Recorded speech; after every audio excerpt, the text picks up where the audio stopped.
밥만 먹는 짐승이라 버려졌던 사내. 그가 만난 눈먼 노인의 한마디가 세상을 바꾸리니 과연 밥통 머슴은 천하장사 영웅이 될 수 있을까요? 이번 산골야담은 천하장사 머슴과 눈먼 대감의 보은입니다. 지금 전설이 시작됩니다. 기대해주세요. 안녕하세요. 산골야담을 찾아주셔서 감사합니다. 구독과 좋아요는 큰 힘이 됩니다. 옛날 옛적 어느 고을에 이름만 들어도 사람들이 혀를 내두르는 사내가 하나 살았습니다. 이름은 바우. 성은 없고 그저 바위처럼 단단하게 생겼다 하여 바우라 불렸지요. 이 바우는 키가 7척이요. 팔뚝은 남들 허벅지만 했으며 밥 한 상을 받으면 쌀 한 말은 우습게 해치우는 천하장사였습니다.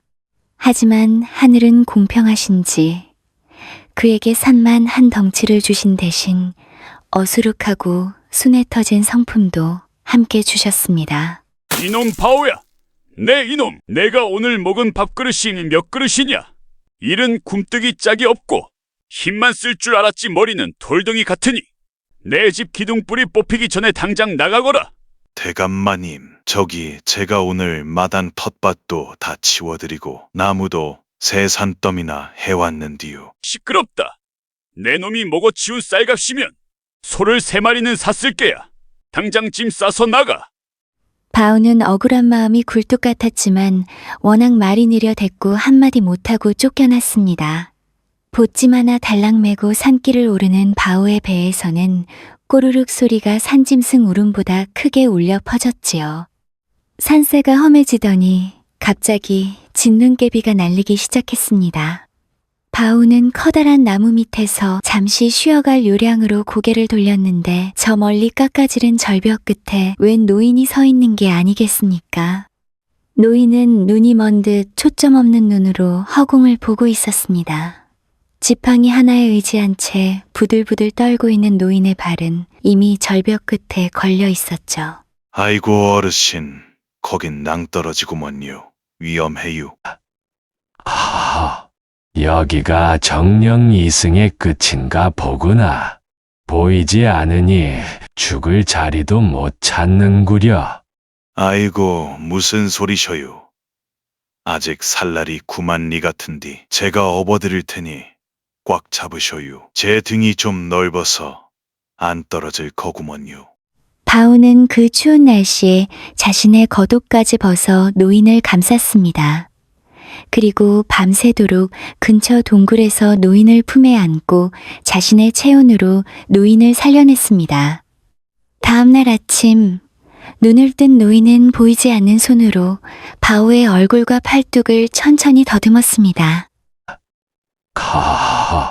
이 골격, 이 기운, 자네 보통 사람이 아니로군. 어찌 이런 천하의 장사가 산속에서 헤매고 있는가? 헤헤, 제가 좀 미련해서요. 주인 집에서도 밥만 많이 먹는다고 쫓겨났구먼요. 갈 데도 없이요.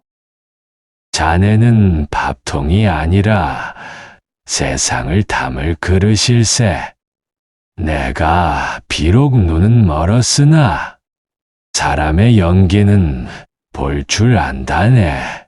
자, 내 부탁을 하나 들어주겠나? 노인은 품 안에서 누렇게 빛이 바랜 서찰 한 장을 꺼냈습니다. 한양 남산골에 가면 김판서라는 분이 계시네. 이 편지를 그분께 전하게. 그리고 그 집에서 시키는 일은 무엇이든 딱 3년만 하게나. 그러면 자네의 배고픔도 자네의 운명도 모두 해결될 것이야. 바우는 노인이 준 서찰을 소중히 품에 넣고 수백 리 길을 걸어 한양 땅에 발을 디뎠습니다.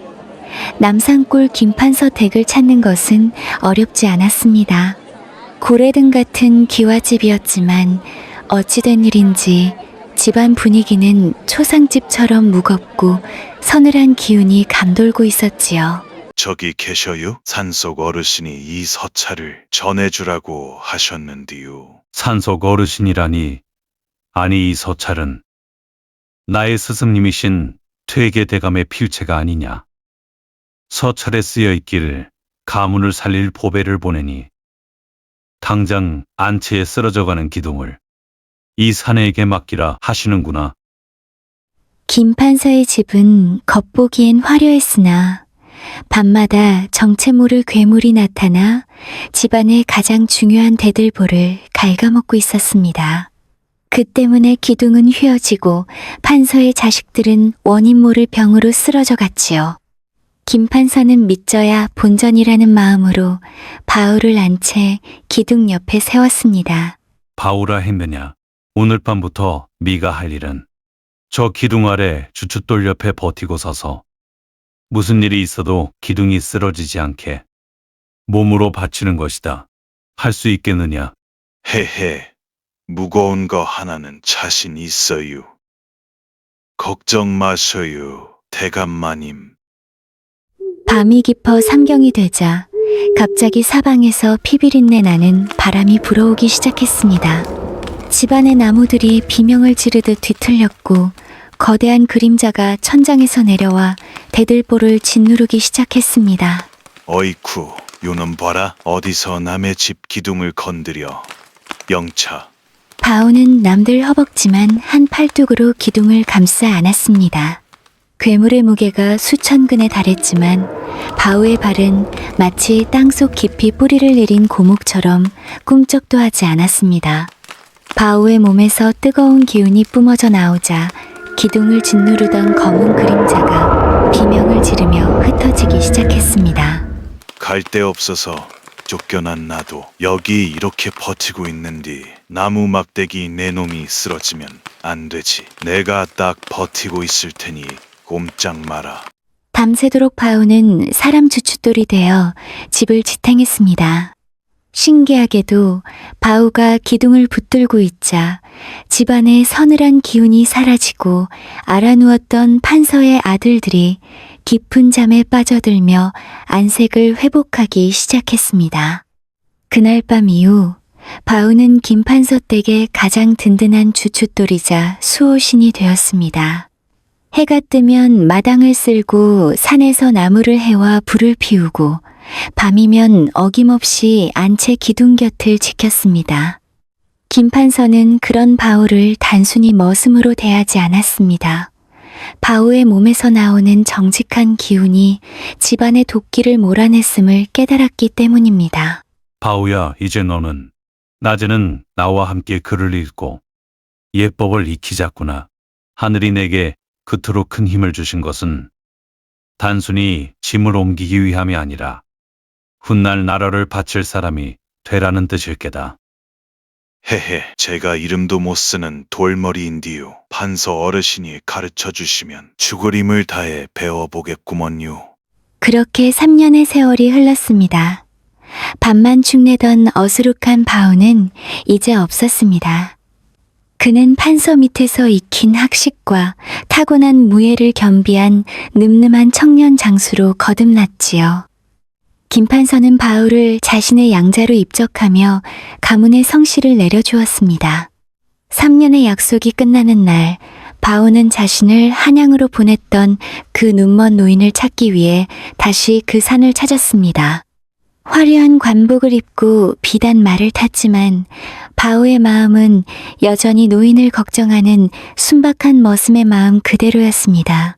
어르신, 저 바우가 왔어요. 어르신 덕분에 제가 사람 구실을 하게 됐구먼요. 어르신, 어디 계셔요? 하지만 동굴 안에는 노인은커녕 온기조차 없었습니다. 대신 바우가 노인을 업어다 내려놓았던 자리에 커다란 바위 하나가 놓여 있었는데 그 바위 위에는 바우가 입혀주었던 낡은 누더기 옷이 가지런히 놓여 있었습니다. 그래. 바우야, 내가 정령 보은의 뜻을 아는구나. 내가 나를 업어준 것은 단순히 노인을 구한 것이 아니라 내 앞길을 막던 스스로의 미련함을 없고 넘은 것이니라. 이제 그 힘으로 세상을 업어 죽어라. 바우가 바위 앞에 엎드려 큰 절을 올리자 신기하게도 바위에서 맑은 샘물이 터져 나왔습니다. 그 물을 마신 바우는 평생 배고픔을 모르고 살았으며 훗날 오랑캐가 쳐들어왔을 때 홀로 성문을 등 뒤로 바쳐 수만 명의 백성을 구한 전설적인 장군이 되었습니다. 사람들은 말합니다. 남들이 보기에 밥만 축내는 짐짝 같던 무게가 누군가에게는 가문을 살리는 주춧돌이 되었고 나라를 구하는 성벽이 되었다고 말이죠. 여러분의 묵직한 진심도 언젠가 누군가의 무너지는 인생을 버티는 귀한 기둥이 되지 않을까요? 이야기가 마음에 드셨다면 구독과 좋아요로 다음 산골야단을 지켜봐 주시기 바랍니다.